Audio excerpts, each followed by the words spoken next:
मोदी जी चाहते हैं फैक्ट्री लगाएंगे गुजरात में, अब विक्ट्री चाहिए बिहार में।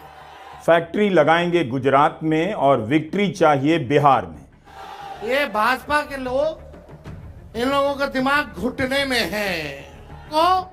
ये बिहार की जनता उड़ती चिड़िया को हल्दी लगाना जानती है। प्रधानमंत्री मोदी को तेजस्वी यादव ने इन नारों के अलावा झूठ बोलने की फैक्ट्री, मैन्युफैक्चरर, होलसेलर और डिस्ट्रीब्यूटर भी कह दिया।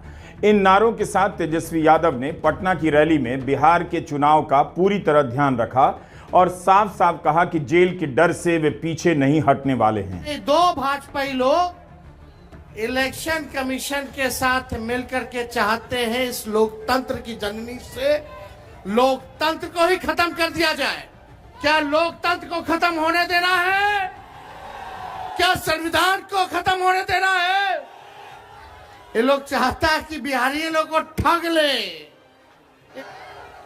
यहां मोदी जी 11 साल से सरकार में है, आप भारत सरकार के प्रधानमंत्री, और हमारे तो मुख्यमंत्री इतना बार पलटी मारे हैं कि उनका दिमागे चकड़ी आ गया है।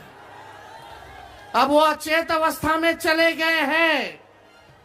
ये बिहार में जो सरकार चल रही है, ये डबल इंजन की सरकार, एक इंजन अपराध में है लगा हुआ और दूसरा इंजन भ्रष्टाचार में लगा हुआ है। यही नहीं, बड़ी चालाकी से फर्जी वोट भी जोड़े जा रहे हैं। यहाँ बिहार में गड़बड़ करने वाले को मुंह तोड़ जवाब देना है, मुंह तोड़ जवाब देना है। तेजस्वी यादव 17 अगस्त से ही वोट चोरी के साथ साथ बिहार के मुद्दों को उठा रहे हैं। आज 1 सितंबर है, बिहार में एसआईआर में गड़बड़ी जमा कराने की आखिरी तारीख है और आज के ही दिन पटना में वोट चोरी के खिलाफ बड़ी संख्या में लोग उमड़ आए। गोदी मीडिया में भले ही वोट चोरी के खिलाफ समापन रैली का लाइव कवरेज ना हुआ हो या बहुत कम हुआ हो, लेकिन आने वाले समय में जब एनडीए की रैलियां शुरू होंगी तब उनका कवरेज देखकर आप तुलना कर सकते हैं। और जेल भेजने की धमकियों से नहीं डरने वाला। मोदी जी झूठ बोलने के फैक्ट्री है, झूठ बोलने के मैन्युफैक्चरर हैं, झूठ बोलने के डिस्ट्रीब्यूटर है, झूठ बोलने के होलसेलर हैं। वोट की चोरी कौन कर रहा है? नाम जोर से बोलिए, वोट की चोरी कौन कर रहा है? अरे जाइए करोड़ों बिहारियों पे एफआईआर करे। ये बिहारी मोदी जी से डरने वाला नहीं है। हम बोलेंगे देश का भूत, आप बोलना मोदी का झूठ। देश का भूत, देश का भूत। तेजस्वी यादव ने भ्रष्टाचार के मुद्दे पर मुख्यमंत्री नीतीश कुमार को भी घेरा और कहा कि एक इंजीनियर के घर से 100 करोड़ मिला, करोड़ों रुपए जला देने की खबर आई मगर कोई कार्रवाई तक नहीं की गई। उन्होंने मंत्री का नाम नहीं लिया लेकिन ग्रामीण विकास विभाग का नाम लिया, तो हमने पता किया उसके मंत्री श्रवण कुमार हैं जो नालंदा से आते हैं। इस मुद्दे को आज की रैली में उठाकर तेजस्वी यह भी संकेत दे रहे थे कि उनका फोकस वोट चोरी के साथ साथ भ्रष्टाचार और बेरोजगारी का मुद्दा भी है।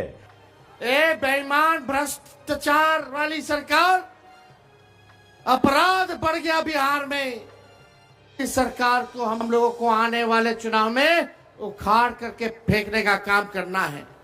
मोदी जी, नीतीश जी भ्रष्टाचार के बारे में बोलते हैं, किस मुंह से बोलते हैं भ्रष्टाचार में? इनके केवल इंजीनियर साहब, ग्रामीण कार्य विभाग के इंजीनियर साहब 100-100 करोड़ रुपया पकड़ाता है। एक इंजीनियर के घर से कितना करोड़ रुपया था?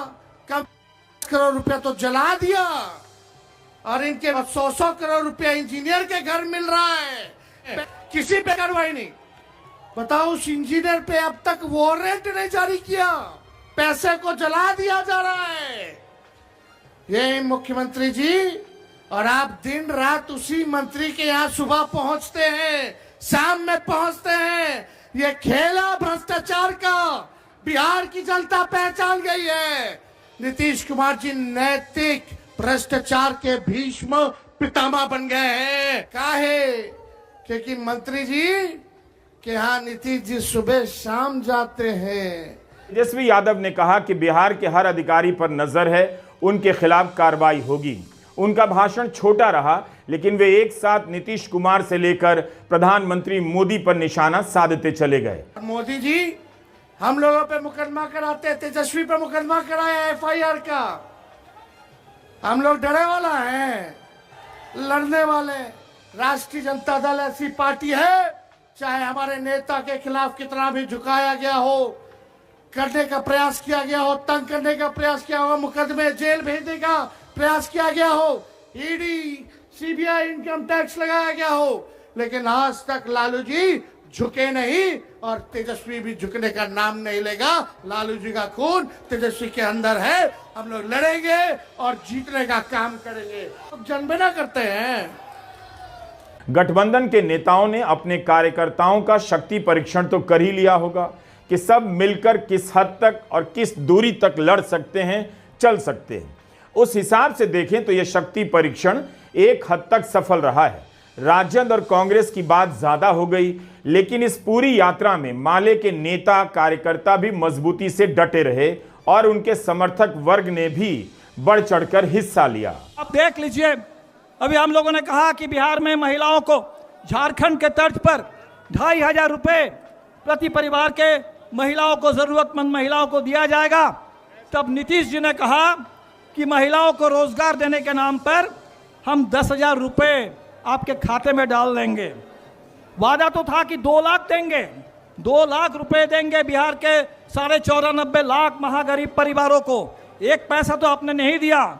और ये जो 10,000 रुपए का ये जो झुंझुना दिखाया जा रहा है, नीतीश जी हमें मालूम है, ये जो 10,000 रुपए महिलाओं के खाते पे अगर पहुंचेंगे, उससे पहले ये माइक्रो फाइनेंस कंपनी के जो रंगदार है, ये पूरे महाजनी प्रथा जो चल रहा है, उन महिलाओं से वो 10,000 रुपए चुनाव कर्ज का किस्त भरने के नाम पर उनसे लूटने के लिए पहले से रंगदारों की फौज तैयार हुई। और इसीलिए जो नारा उठा है, बदलो सरकार बदलो बिहार, ये पूरे बिहार के जन जन का नारा बन चुका है। ये जो आवाज़ आज गूंजने लगी है, वोट चोर और गद्दी छोर, मुझे नहीं मालूम सुप्रीम कोर्ट में आज भी इस पर एक सुनवाई है। आज वो दावा और आपत्ति वाला जो समय था समाप्त हो रहा है, लेकिन जो चोरी जारी है नीचे गांव में, हर पंचायत में, बूथ में, उस चोरी को रोकना है और एक एक वोट से इस बार इस सरकार को बदल देना है। बिहार की चुनावी राजनीति किस करवट बैठेगी कहना बहुत मुश्किल है। इन रैलियों से महागठबंधन को कितना लाभ होगा यह अनुमान लगाना भी मुश्किल है, मगर इनके कार्यकर्ताओं में जोश तो आ गया। 13-14 दिनों तक लगातार सड़कों पर रहकर महागठबंधन के कार्यकर्ताओं ने लड़ने की तैयारी का अंदाजा दे दिया है। अब वोटर लिस्ट ने क्या खेल किया है, इसे समझना अभी बाकी होगा। हर दिन डरा देने वाला विश्लेषण आ रहा है, उनका क्या असर होगा अभी नहीं बताया जा सकता। लेकिन वोट चोरी के मुद्दे को महागठबंधन ने बिहार में घर घर तो पहुंचा ही दिया है। नमस्कार, मैं रवीश कुमार।